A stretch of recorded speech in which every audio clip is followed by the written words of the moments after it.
Bonjour à toutes et à tous, très content de vous retrouver en cette fin de semaine avec Jacques Monclar. Salut coach. Bonjour, bonsoir, Nico, tout le monde. Et oui, il faut faire coucou à la caméra aussi parce qu'on est sur YouTube aussi, pour ceux qui nous regardent sur YouTube. On voulait commencer par revenir sur ce qui s'est passé en début de semaine, le bazar mis par Rich Paul à Los Angeles après ses déclarations. Je les rappelle juste rapidement. Dans un podcast, l'agent de LeBron James dit « Si j'étais les Lakers, je ciblerais les Grizzlies et Jaren Jackson Jr. » en parlant de Austin Reeves. On peut faire ce qu'il y a de mieux pour son équipe et pour Reeves. Il mérite d'être très bien payé et Memphis lui donnera clairement un gros salaire. Donc en fait, Rich Paul joue en fait les GM des Lakers et donne son avis sur ce qu'il faudrait faire ou pas avec les joueurs de l'effectif de Los Angeles. C'est un peu du grand n'importe quoi, non? T'es d'accord, coach? Ou comment t'as vécu cette sortie? C'est pas la première de Rich Paul. Alors, mais... on va rappeler quand même la situation. Rich Paul est un ami de post-adolescence de LeBron James du début. Hein. Ils sont liés par des histoires de jersey, de sweatshirt au départ et tout, etc., etc. Il a toujours été dans le business de LeBron pendant longtemps, avant de monter sa propre boîte d'agents, dont LeBron est à la fois un des partenaires et un des clients. Et que quand des joueurs signent chez Clutch, puisque c'est le nom de Clutch Sport, de la boîte de Rich Paul, c'est aussi pour être proche de LeBron. Draymond Green, par exemple, il y a beaucoup de mecs qui ont quitté leur agent pour aller chez Rich Paul dans la galaxie LeBron, on va dire. Et ben là, pour le coup, ils sont pas d'accord. Et je suis habitué à ce que, vous savez, un agent, c'est ce qu'il fait en permanence de faire le GM dans ses conversations téléphoniques, dans ses approches, dans ses suggestions, dans tout ça. La seule différence, c'est qu'on n'avait pas l'habitude que ça passe dans un podcast. Attends, mais quand Rich Paul dit ça, après LeBron James dit moi je suis pas au courant de ce qu'il dit, il dit ce qu'il veut, il fait ce qu'il veut, et c'est sa parole et c'est pas du tout la mienne. Oui, et t'as vu ce qu'a dit Rich Paul à la suite? Toi, tu t'avales ce que dit LeBron sur ça? Tu crois qu'il est qu'il totalement sincère? Où leurs intérêts vont diverger, oui. Ah d'accord, ok. Parce que moi j'ai l'impression qu'il se fout un peu de nous, LeBron, quand il dit qu'il est pas du tout au courant de ce que va dire ou pas son agent. Non, il dit pas ça. Alors qu'il soit au courant, à mon avis, il est au courant de ce que pense l'agent, mais que Rich Paul se représente lui-même maintenant. Parce qu'au début, il venait avec LeBron dans l'avion, il était un peu partout. Il est beaucoup plus loin des Lakers. Il fait son métier de manière ouverte. Et il le dit, moi je fais mon business. Moi ce que je constate, c'est qu'il raisonne que thune. Il raisonne pas projet sportif. Ça veut dire que Austin Reeves, il dit pas qu'il va le mettre dans une équipe où il va gagner, où il va être partie prenante d'un projet. Non, il va être payé. Et donc Memphis va le payer. C'est ce qu'il veut dire en gros, quoi. Et donc prenez Jaren Jackson, là-bas ils le payeront, et puis tout ira bien. LeBron a tout à fait... Alors, je pense pas être le perdreau de l'année non plus. LeBron dit non, voilà. Et lui, il dit, moi, je fais mon business. Les deux ont raison. Mais ils n'ont pas raison en même temps. Voilà. Ouais, j'ai du mal, moi, avec cette manière de faire. Ah, la manière, abominable. On est d'accord quand même, on peut dire qu'il y a un gros souci. Alors, et que les Lakers... Va plus loin que ça. Et que les Lakers disent rien, Attendez, en fait. Ça me tient à cœur, ça. Vas-y. Ce travail de sape d'un agent. Normalement, il est fait sous couvert, téléphone, mail, réunion, entretien, interview, tout ce que tu veux. C'est ça la réalité. Et beaucoup de dirigeants donnent plus de crédit à certains agents, chacun a ses affinités. Tu le vois en basket, en foot, en rugby, en hand, dans ce que tu veux.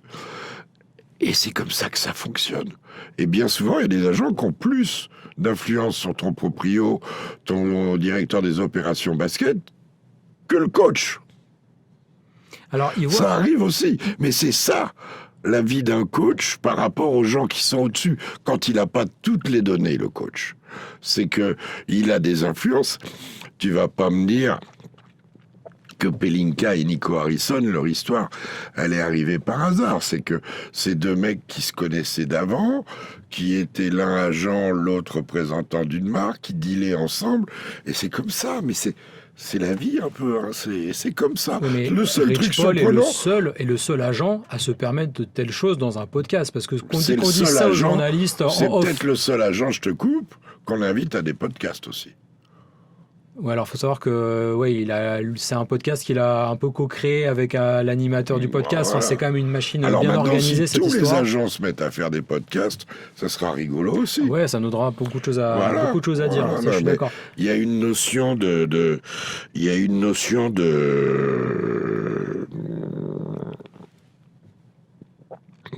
secret entre guillemets, enfin de clause de confidentialité qui devrait être respectée. Mais bon, au moins ça apparaît, on sait quelle est sa position. T'es d'accord que ça peut quand même mettre le bazar dans le vestiaire quand Austin Reeves y voit que l'agent de LeBron voudrait qu'il soit tradé, enfin envoyé à Memphis contre Jaren Jackson Jr. T'es Austin Reeves, t'as le droit de mal le prendre le truc. Même si LeBron dit avec Austin on s'adore, on se respecte et tout va bien.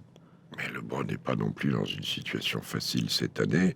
La situation des Lakers, hors les résultats du moment, qui sont vraiment pas bons, parce que la défense progresse pas, parce qu'il n'y a pas de partage défensif commun, parce que j'aimerais voir Lucas, aussi fort soit-il, jouer un tout petit peu sans ballon. 2-3 mouvements. Et puis, quand je dis jouer sans ballon, j'ose envisager que dans le sans ballon, il y a la défense aussi. Parce que là, quand tu prends 135 points, 125 points, 127 points, t'iras pas bien loin, hein, mon petit Nico. Voilà, j'ai bien vu. Vous n'allez pas aller bien loin. Et attention, ils sont 5e, à ce que le 6e, derrière, tu as Phoenix, tu as Houston et tu as les Warriors qui sont pas loin. Donc, ils avaient fait un superbe début de saison sur la dynamique d'attaque.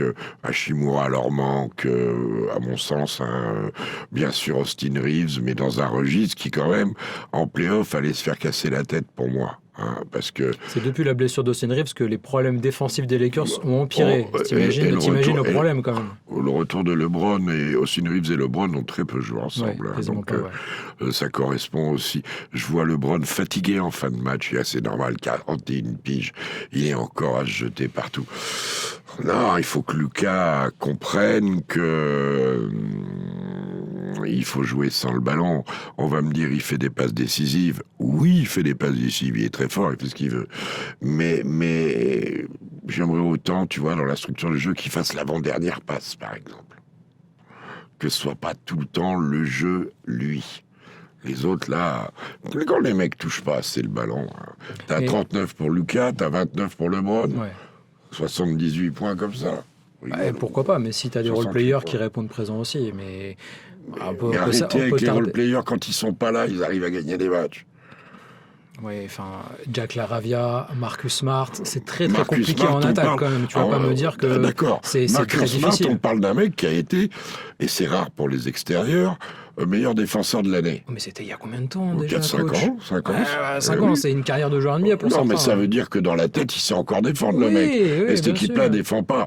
Quand tu as une équipe, est-ce que l'objectif d'un coach, d'une équipe, c'est de faire marquer des points à LeBron James et à Luka Doncic? C'est ça. Non, mais il n'y a que qui marque pourtant. Mais Jack Laravia, le métier est Jack Laravia, il met pas un tir ouvert aussi dans les corners. Et ça peut lui arriver. Tu organises le jeu différemment. Mais avec Luka, tu es obligé de t'organiser que d'une seule et même façon, parce que quand tu as Luka Doncic, tu joues que d'une seule et même façon. Alors ils y arriveront pas. Tu joues comme tu jouais à Dallas. Il me semble quand même qu'à Dallas, quand il y avait Kyrie derrière, ça partageait un petit peu. C'est comme ça qu'ils vont en finale, d'ailleurs. Quand il y avait Austin Reeves, ça partageait un petit peu. LeBron est quand même beaucoup plus dans la puissance et dans la course que les deux autres qui portent vraiment le ballon. Ils n'y arriveront pas. Et défensivement, il n'y a aucun effort. Le premier effort, c'est le repli défensif. Ils sont battus une fois sur deux. Le premier effort, c'est communiquer, c'est pas se faire battre en 1 contre 1. Ils sont battus, et je suis gentil une fois sur deux. Faut arrêter, tu peux pas jouer au basket comme ça. Le problème aussi, c'est que l'effectif, quand tu le regardes, il y a beaucoup de joueurs, soit qui sont vieux, soit qui sont pas assez athlétiques pour suivre le rythme d'un match NBA en 2026. DeAndre Ayton, il est athlétique, mais il savait que c'était pas un combattant, pourquoi ils l'ont pris? Parce que c'était un nom ronflant à la... Un nom ronflant. que tu pouvais récupérer. Un nom Par exemple, ronflant. moi je trouve que Jackson Hayes est beaucoup plus en adéquation avec le jeu de Luka Doncic que ne l'est Mais DeAndre Ayton. je suis d'accord.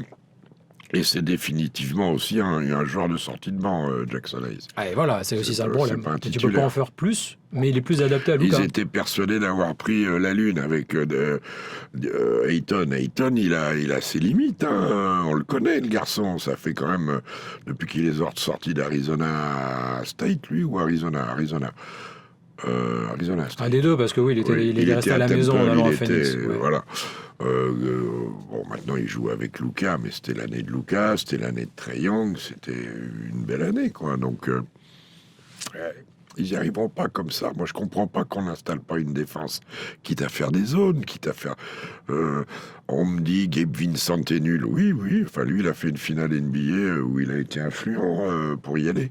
Il n'y a pas si longtemps que ça, il y a 3-4 ans. Dans un système archi établi Alors, il n'y a pas de système, vous me dites alors là. Bah, pas vraiment, non. Ah bon. Ah non, mais je pense que. Ah bon. Non, mais attends, Mais je pense que moi. DJ Redick a aussi sa part de responsabilité Oui. dans ce qui va pas actuellement à Los Angeles. Tout ce qu'il a obtenu, c'est que LeBron et Luka mettent des points. Mais c'est pas une nouveauté. Mais hein. oui, moi aussi je pourrais le faire en étant sur le banc, ouais. Quasiment. Non, mais c'est vrai. Donc effectivement, moi je trouve, en fait les Lakers actuellement il y a rien qui fonctionne, et je trouve qu'en plus rajouter à ça ce genre de déclaration de Rich Paul, on va revenir à ce sujet.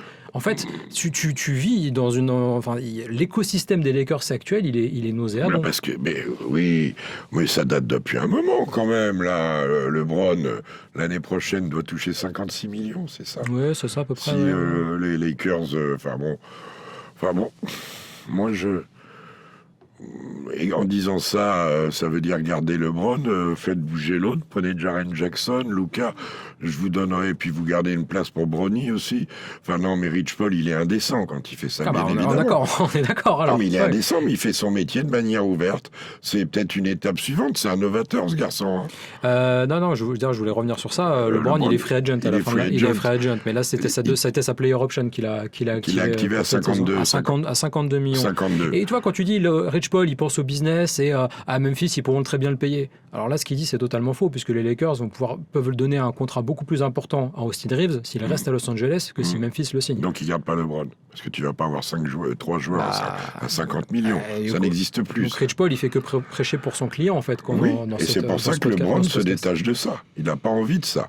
Et moi, il n'en a pas envie, mais... attends, Pour moi, Rich Paul, ça reste le porte-parole de LeBron James. C'est un agent, c'est l'agent de LeBron James, Jacques. Je suis désolé. Mais pas que de LeBron. Pas que de LeBron, mais enfin en grande partie de LeBron. Il doit quand être même. celui de Jaren Jackson aussi. J'ai pas vérifié ça. Eh ben vérifie, puisque s'il en parle, c'est possible. C'est qu'il veut faire le move. De toute façon, les agents, leurs joueurs sont bons, les autres moins bons. Ça c'est toujours le c'est toujours le cas, je suis d'accord. Non, je crois pas. Je crois pas qu'il soit dans le. Je crois pas que Jaren Jackson soit à Clutch Sport. Ouais. Mais... De toute façon, dans ce milieu-là, tout est compliqué. C'est avec un K, Clutch. Hein. Ouais, mais Clutch. Non, j'ai pas l'impression. Non. On vérifie en direct. Non, il est pas. Écoute, il invente un nouveau système maintenant. Là où des David Falk restaient très discrets, même s'ils étaient influents, et pourtant ils avaient Michael Jordan, Mourning, d'autres, Mutombo, etc.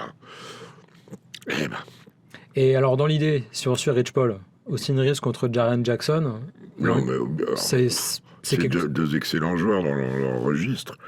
Moi, Austin Reeves, je trouve que c'est la belle histoire des Lakers. Maintenant, ils feront bien ce qu'ils veulent. Hein. Est-ce qu'ils vont être capables de dire à LeBron, c'est fini ? Est-ce qu'ils vont faire ce choix-là ? S'ils veulent garder LeBron, c'est 50 millions. Il l'a dit qu'il ne ferait pas de baisse, plus le salaire de son fils. Qui quand même compte, hein, ça compte dans la masse salariale, voilà. Ouais, bien sûr. Ouais. Qu'est-ce que je te dise ? Je vois pas bien comment ils vont faire. Ça aurait pu être plus simple si cette année il y avait du succès, mais ils ont eu un passage où on pouvait dire ça y est, c'est la deuxième équipe, la deuxième ceci, cela de l'Ouest, avec la montée en régime, surtout des Wolves, la constance des Spurs à un certain niveau, et le fait que Denver, depuis 3 semaines, sans les deux big men, arrive à passer entre les gouttes avec Gordon au pivot. Moi, je trouve qu'ils sont en train de lâcher et qu'ils regardent un peu derrière parce que Houston a un calendrier de fou en ce moment. Phoenix aussi, et les Warriors mettent le nez à la fenêtre. Et va savoir comment se réglera l'histoire Kuminga à la suite. Donc, Oui, ça peut finir en play-in, les Lakers, à la fin de la ça saison. peut. Ça peut carrément. Ça peut, puisque on peut considérer qu'il y a 4 équipes que je vois quand même calées aux 4 premières places, Ouais. c'est-à-dire OKC, les Spurs, les Wolves et Denver. Pas dans l'ordre, hein. Enfin si, OKC devant quand même. Ouais, normalement, oui. Non, mais ça pourrait. Voilà. Et grosso modo être ça, ouais. derrière, tu as 3 équipes pour 2 places en play-off, à mon avis. Ce sont les Warriors, les Rockets et les Lakers. Et Phoenix. Tu as 4 tu équipes peux rajouter Phoenix, ouais. pour deux spots. Et Phoenix. Phoenix, toujours sans Jalen Green, qui n'a pas été remplacé à Houston. Il arrive un moment dans la saison, on appelle ça souvent le rookie wall au mois de janvier. Mais les équipes ont un coup de fatigue, là. Il y a le run jusqu'au All-Star Game ou la semaine de coupure. Elle régénère un petit peu les esprits, en tout cas de ceux qui vont pas au All-Star, même si ceux qui vont au All-Star, ils se régénèrent aussi. Oui, en général, que, ça va aussi, oui. Ouais, s'ils font pas trop la fête. Oui, ça fait partie de la régénération, parfois, de pouvoir un peu couper Ouais, avec mais le basket sans non plus par faire rapport d'extravagance. à d'autres générations, il y a tellement une masse. Regarde une équipe comme Charlotte qui a du potentiel et qui est en train de le matérialiser. Enfin, les équipes sont capables de choses, quoi. On voulait faire un rapide bilan à mi-saison aussi avec j'avais quelques affirmations pour toi et je voulais avoir ton avis, coach, sur ce que je balance là. On est d'accord pour dire que OKC à l'Ouest, contrairement à ce qu'on avait pu penser peut-être en début de saison, n'est pas seul au monde et qu'avec Denver et San Antonio, voire Minnesota, il y a au moins 3 gros concurrents quand même pour empêcher OKC d'aller aux finals. Pas voir Minnesota. Minnesota reste une équipe qui était capable d'aller 2 fois en finale de conférence, dont une fois il y a 2 ans. Ça fera 2 ans dans quelques mois, quelques semaines, dont en éliminant OKC. Donc oui, mais ils sont quand même devant.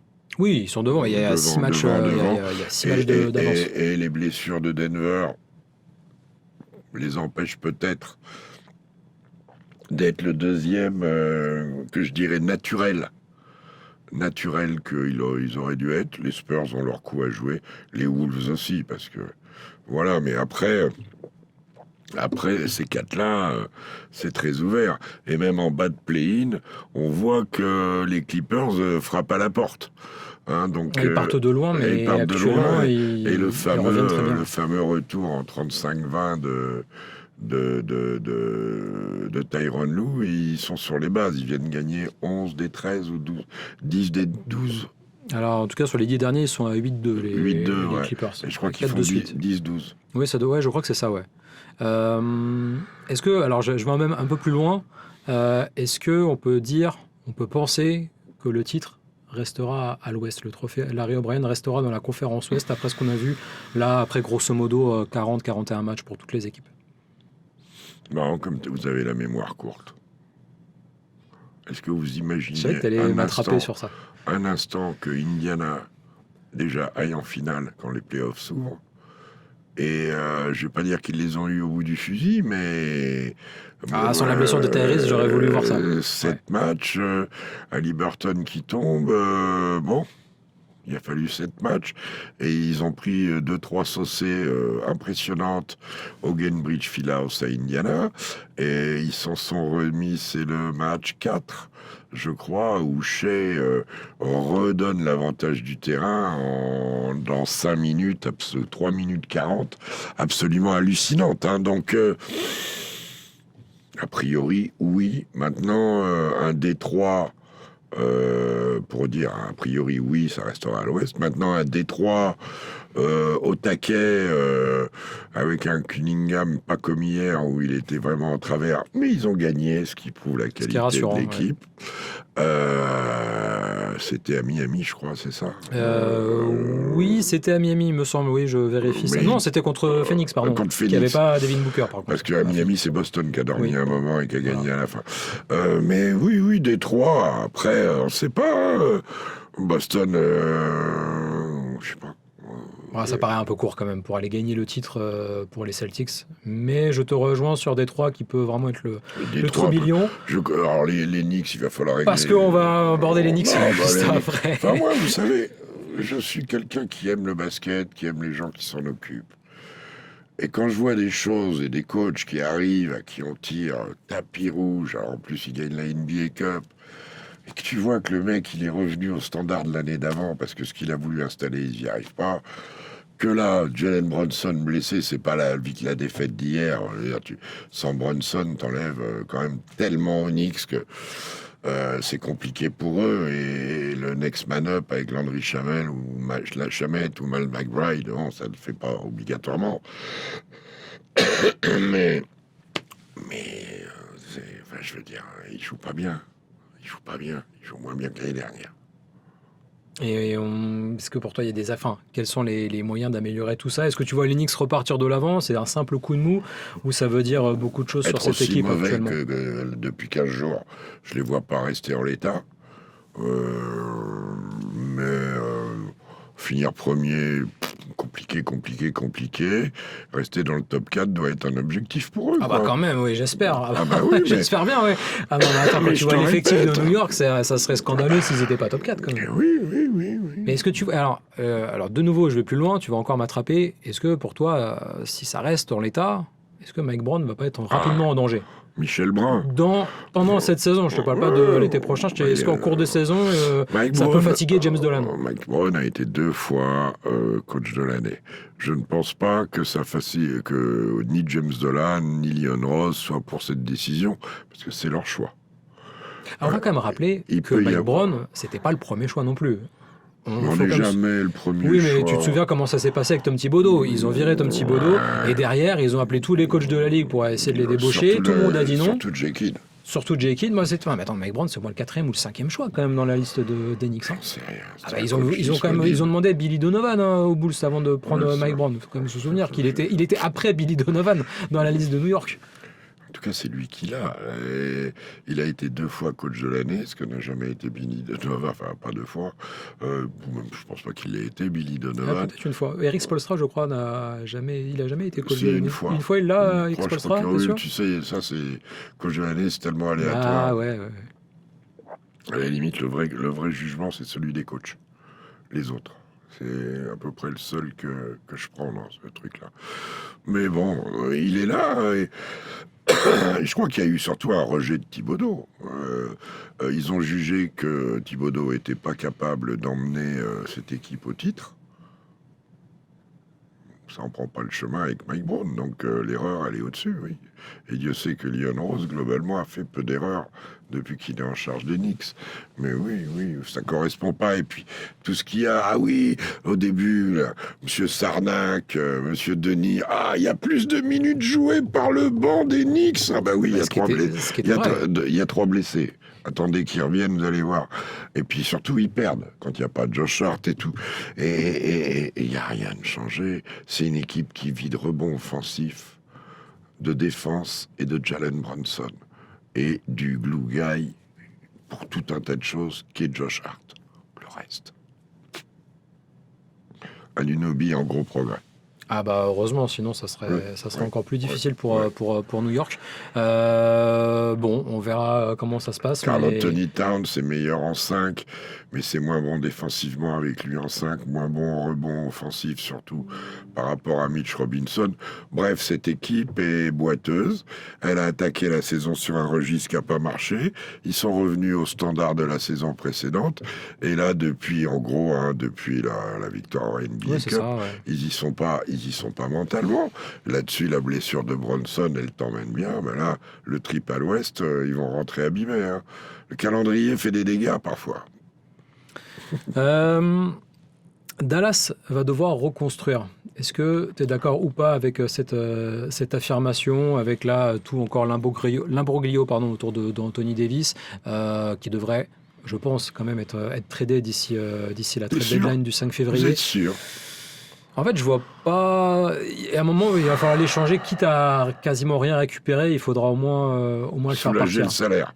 déjà, tu payes plus le salaire, et puis si tu peux Ça, récupérer ne quand serait-ce qu'un premier tour de draft, ça serait le bout du monde, je pense. Ils font une croix sur la saison, de toute façon. De toute façon, tu fais une croix sur la Ok. saison, sachant que cette année, c'est la dernière année avant. J'ai regardé 2031 où ils sont maîtres de leur pick à la draft. Sinon, Donc- après, c'est des swaps. Ou alors, celui de l'année prochaine, il est protégé 1-2. Donc, j'espère pour eux qu'ils ne seront pas 1 ou 2. S'ils trade Anthony Davis, ils vont en avoir des Et tours ils de auront, mais draft. pas le leur. D'accord, mais ils en auront quand même. Ouais. Ils en auront quand même. Est-ce qu'ils sont sous pression pour trader? Je crois pas. Est-ce que... bon, là, en ce moment, il y a une association avec Finlay, et un gars qui s'appelle Va quelque chose. Oui, je peux, mais ça McCarthy, ou un Ouais, nom c'est comme ça. Ça m'était Finlay, ouais. Je pense que... Ils sont pas de pression. C'est Atlanta qui serait candidat pour récupérer Porzingis.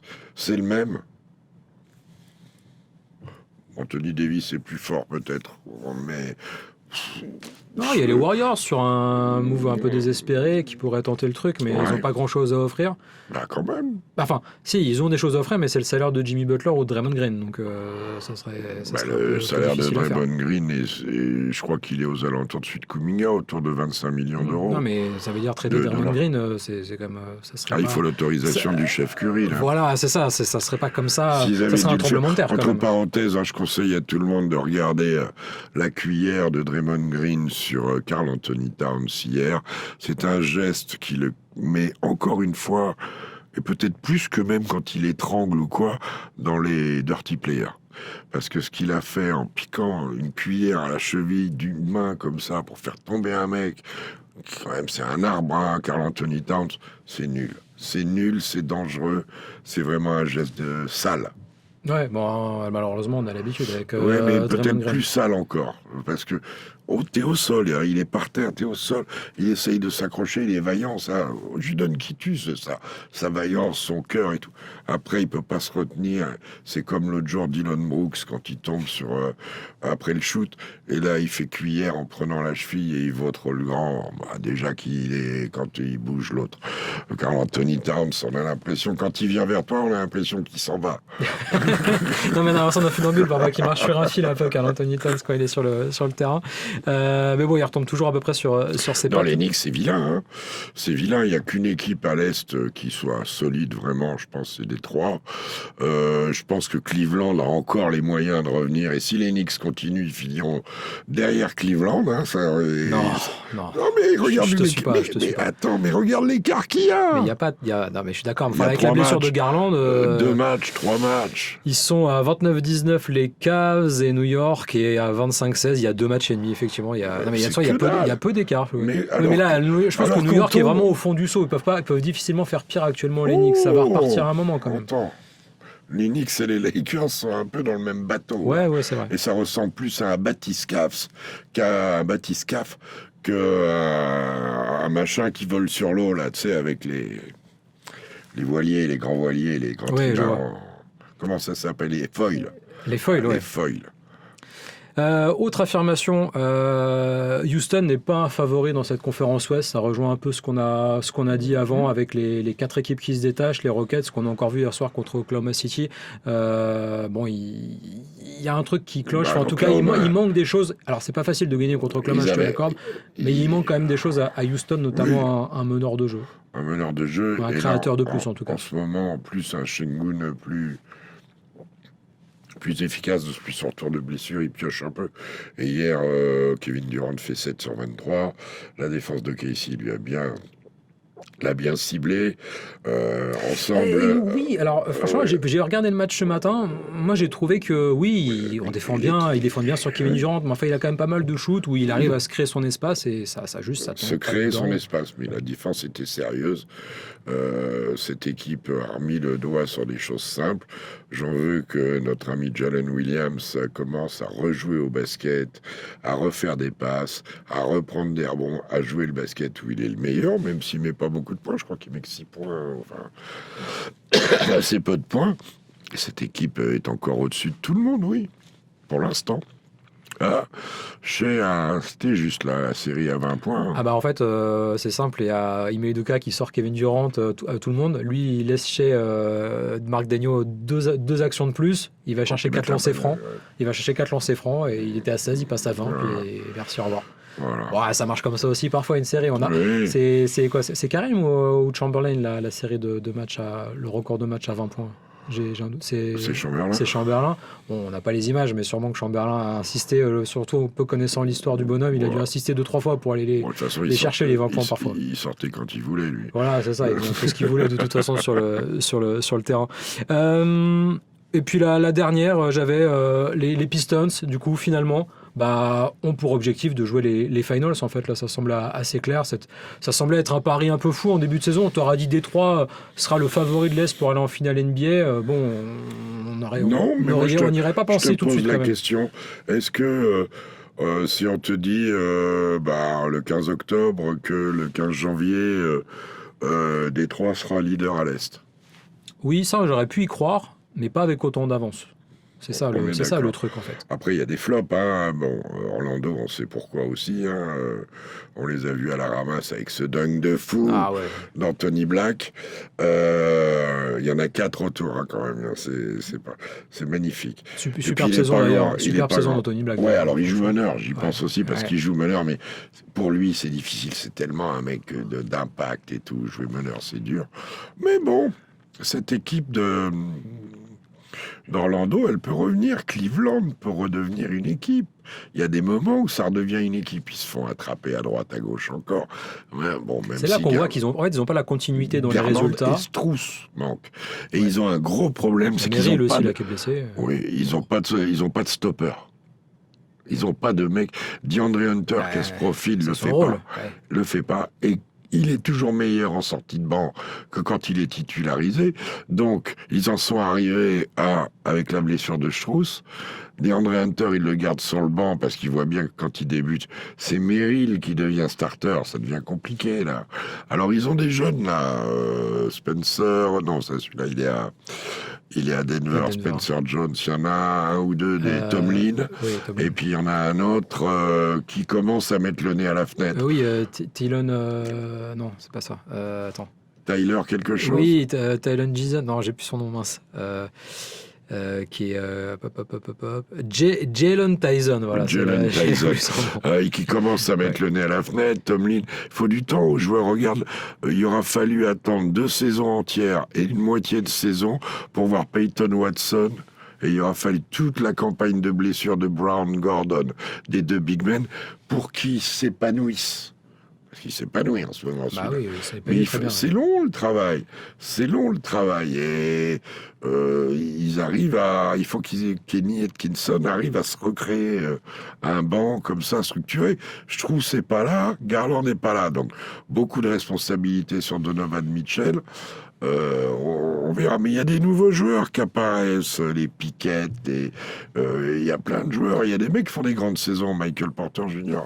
fait une grande saison. Il y a Philadelphie à l'Est aussi qui est très très bien revenu. Moi j'aime beaucoup les Sixers, comme par hasard. Évidemment, quand Joel Embiid redevient grosso modo ce qu'il eût été, aller à 80%, on va dire. À 80%, et encore. Mais tout de suite, ça fait des différences. Quand il n'y a pas juste Tyrese Maxey ligne arrière, et Edgecombe. Non, mais c'est quand même fort. Maxey, Edgecombe, le petit VJ, là, c'est quelque chose. Hein. Il a la dynamique dans les jambes. Maxey, il met dedans. Alors oui, de temps en temps, Toronto fait une saison magnifique. Toronto, Atlanta, Knicks... Cleveland. Orlando, je mets une astérisque parce qu'il y a les blessures. Oui, ça fait rien, mais le résultat est là. Oui, le résultat est là. 4 déceptions, terribles. Oui. Terrible. Boston est une très bonne surprise, mais qu'on avait un peu... on en avait parlé. Tous les deux, on n'était pas inquiets pour eux. Mais il y en a beaucoup... Ailleurs, il y en a de l'inquiétude. Voilà, et puis Détroit qui profite de ça. Et on va rappeler que l'année dernière, Détroit, ils ont pratiquement eu les Knicks au bout du fusil. Il a fallu une décision d'arbitre compliquée pour que... Donc cette équipe-là, Cunningham, qui hier fait, je crois, 3 sur 17 ou 4 sur 19, enfin un truc horrible, et il fait 0,7 à 3 points, et il gagne le match. Et ça me rassure, le retour de Jalen Duran, Tobias Harris qui fait que depuis 2 saisons des saisons cohérentes. Ils ont très bien remplacé Malik Beasley et Tim Hardaway, avec Duncan Robinson notamment, le retour de Ivy qui joue pas beaucoup, et puis surtout il y a un joueur qui... Alors, oui, mais Isaiah Stewart, cette année, il fait une saison de mammouth. Hein. Et lui, le défenseur de l'année, il sera dans les nominés. Et tu vois, cette équipe de Détroit, ça va vraiment être intéressant de voir ce qu'ils vont faire d'ici la trade deadline. Parce qu'il y a les rumeurs divergent un peu. Il y en a qui disent qu'ils vont pas bouger justement parce qu'ils sont très bons. Et puis d'autres qui disent, bah justement, comme ils sont très bons, s'il y a un coup à faire, c'est peut-être cette année qu'il faut y aller. Il y a toujours le spectre de Lauri Markkanen, mais il n'y a pas que lui non plus qui est sur le marché. Tu vois, moi, franchement, à Détroit, un scoreur comme Michael Porter Jr., si tu peux le récupérer sans trop lâcher, je pense que ça peut être vraiment intéressant. Ils ont des tours de draft à donner, Après, ils ont des choses à offrir à Brooklyn. C'est quoi la qualité principale de Détroit cette année? Ouais, tu vas me dire, c'est la défense. Et la dureté. Ce que n'est pas Michael Porter Jr., ça on est bien d'accord. Donc, mais il y a un moment en playoff aussi, où il faut avoir un joueur qui puisse te sortir de certaines situations et que Kate Cunningham soit pas toujours tout seul en attaque à tout faire. Alors, ils ont des mecs qui peuvent mettre des paniers. Et puis, si tu en as un, il faut pas avoir 4 Michael Porter Jr., mais si tu as un Michael Porter Jr. sur le terrain mais garder cette dureté, tu sais, là, un truc assez révélateur de ça, il y a deux équipes que les adversaires craignent à l'Est comme à l'Ouest. C'est Détroit dans la dureté. Ils disent, les coachs, il y a 3 fautes sur chaque action, patin. Les arbitres se lassent, s'arrêtent. Et Houston quand tout va bien. Houston qui est capable d'être très dur aussi, comme ça. Mais bon, c'est une manière de jouer, je suis pas facile à renforcer. Mais c'est ça le problème pour Détroit, c'est que c'est compliqué quand tu es leader de l'Est de dire on va changer quelque chose. Ça peut casser une dynamique, ça peut. Surtout dans une équipe où autour de Cade, il y a beaucoup de mecs qui ont leur registre.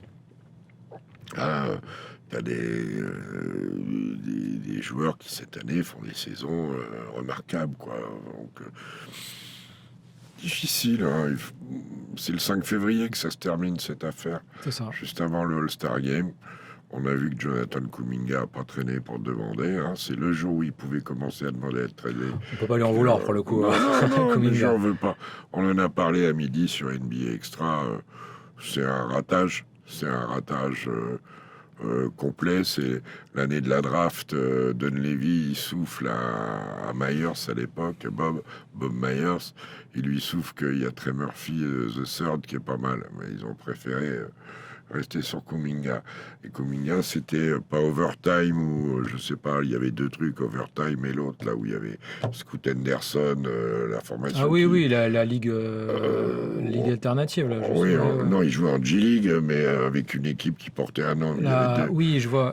Ignite. Il y avait Ignite et overtime. Ouais. Donc il est issu d'une de ces 2 formations. Ce sont des joueurs pas finis. On le voit avec Scooter Anderson.